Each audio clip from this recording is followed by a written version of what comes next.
speed up your metabolism, remove toxins and lose weight at once in only 72 hours. If you are going on a holiday, you must be eating carbs and fat-rich there.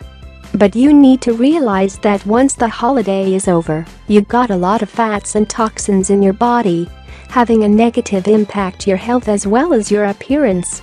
You don't have to consume various chemical drugs, since you can utilize what's called natural medicine.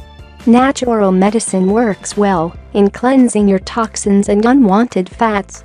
In this video, we will present one beneficial natural recipe that will help you to boost up your metabolism, eliminate toxins and lose weight at once. Ingredients: 1 cup of tomato juice, juice of 1/2 a lemon, 2 tablespoons of grated ginger, chili powder or you can use hot pepper, 2 celery stalks. Preparation: blend all these ingredients, except for celery.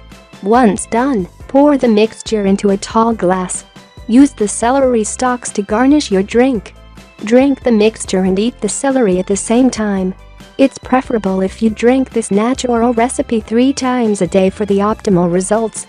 You can store the recipe in your fridge